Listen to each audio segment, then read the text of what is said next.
Grief is a weight we all carry. But what if there was a way to never say goodbye? In this story, a mother is given a choice, one that challenges the very nature of love, loss, and the cost of holding on. This is the story of the mother who couldn't let go. Welcome to the second episode of a special series from Code and Consciousness.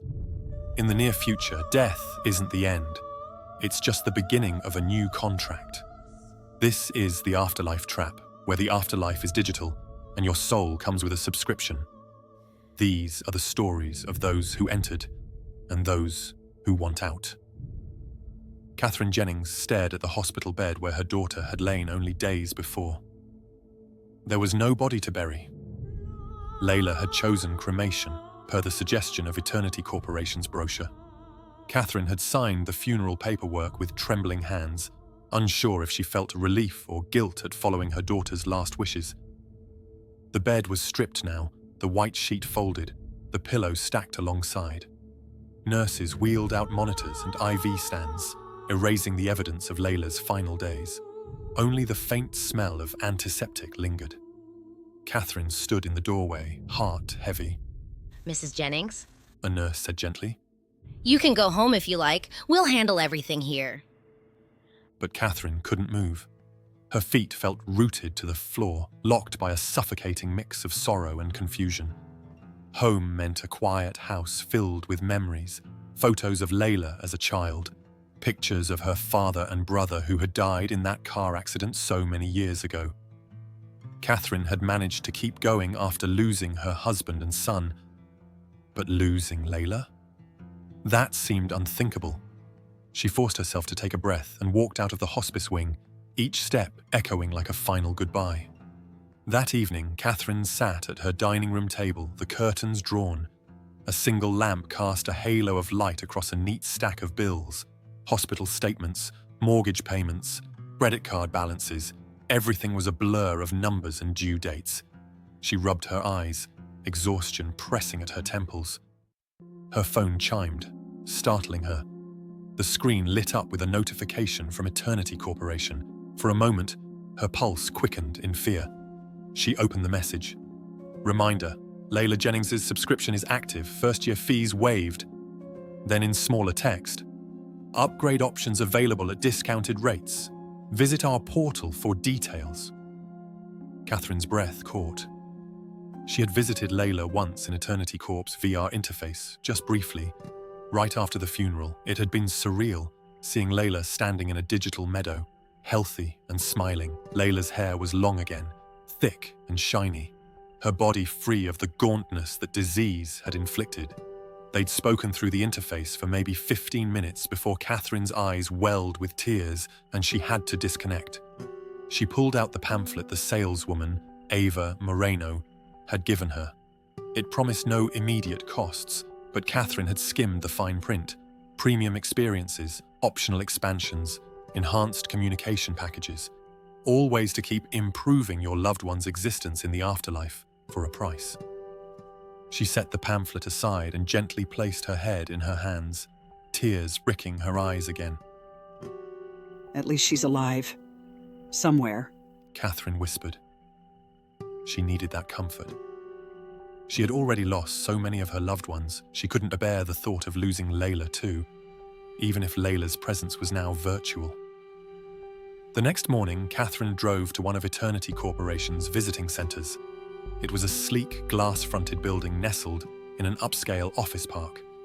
The lobby smelled of lavender and boasted modern couches and digital kiosks, each advertising glimpses of paradise. Scenic mountains, sunlit beaches, rolling fields. She approached the reception desk where a polite attendant guided her to a private booth. Just slip on the headset, Mrs. Jennings, the attendant said. Your daughter is already waiting. Catherine settled into the padded chair and donned the VR visor. The sterile, softly lit booth vanished, replaced by the dazzling vista of a lakeshore. Ducks glided across the water, the sunlight dancing on gentle ripples. Standing at the water's edge was Layla, her silhouette backlit by the warm glow. Mom! Layla called, her voice echoing across the virtual air. She waved enthusiastically. She looked exactly as she had at 19, vibrant, strong, her skin full of life. Catherine's throat tightened at the sight. Oh, sweetheart. Catherine said, her words trembling with emotion. She tried stepping forward, but she wasn't used to VR movement. It took her a moment to navigate toward Layla. When they finally stood together, Catherine could hardly keep from breaking down. You look so well.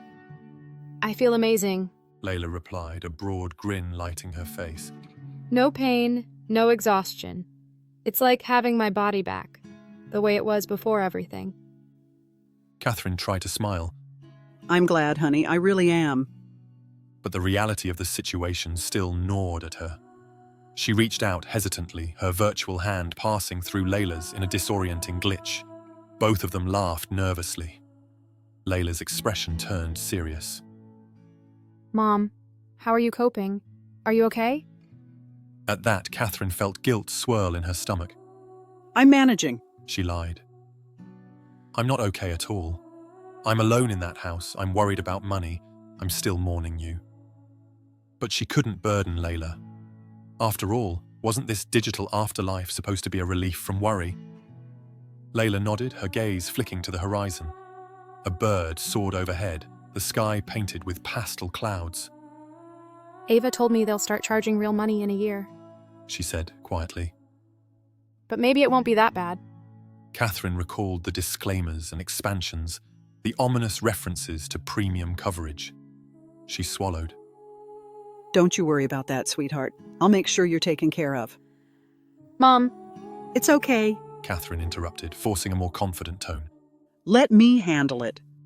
They lingered a few more minutes in a gentle conversation, mostly Catherine asking about Layla's experiences. The simulation was breathtaking. Layla reported that she could change surroundings, choose who she hung out with, and remain in perfect health. Catherine felt torn between awe at the possibilities and dread over how to sustain it all.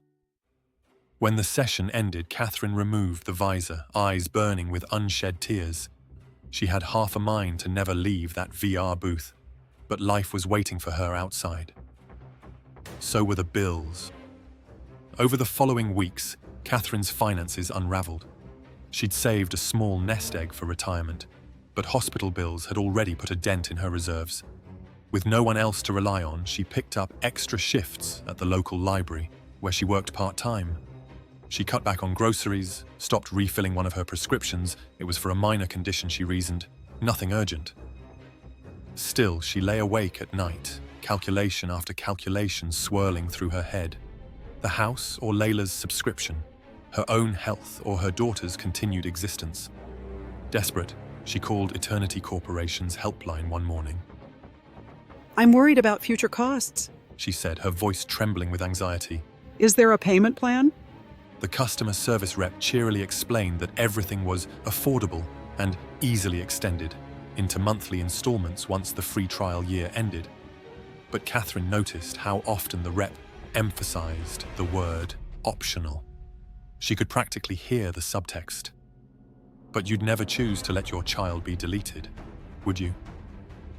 Months passed. A blur of overdue notices and occasional VR visits with Layla. Each time Catherine logged in, Layla looked radiant, like she was truly living her best life. That, more than anything, kept Catherine forging ahead. She couldn't allow the system to cut Layla off, not after losing her husband and son. The emptiness of her home each evening gnawed at her, but as long as Layla existed in some form, Catherine clung to hope. One afternoon, the phone rang while Catherine was sorting through medical bills. She answered, wincing at the tension building in her shoulders. It was Ave Maria herself, sounding as bright as ever. Mrs. Jennings, I wanted to check on you. We're aware the first year is nearing its end.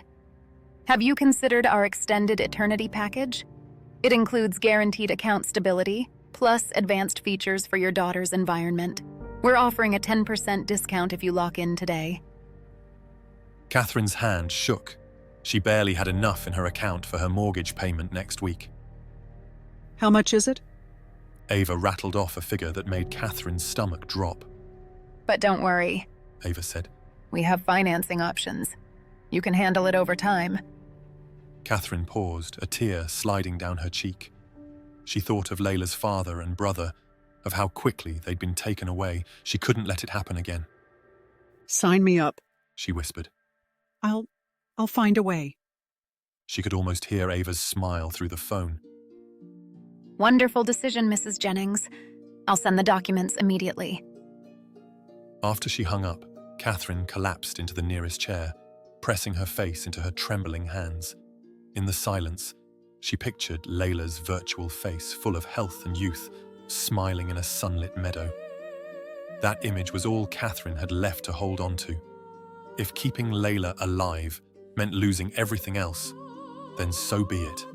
Her tears fell onto the stacked bills, each slip of paper a testament to a reality she was willing to sacrifice. She would do anything so she wouldn't have to stand by another grave, real or metaphorical. The mother who had lost so much already refused to lose her daughter again. And so she carried on, heart heavy yet resolute, stepping deeper into the financial and emotional binds of Eternity Corporation. Because love, she told herself, was worth every last shred of hope she could muster. Even if that love came wrapped in a corporate contract she could barely afford. If you'd like to see the next episode of The Afterlife Trap, or would like to support this channel, please don't forget to click the like button and subscribe to get updates as new videos become available. In our next episode, we'll see faith, technology, and morality collide in a world where the line between the sacred and the digital is blurred. As one priest navigates an unsettling new reality, the weight of his choices could change everything. We hope to see you then.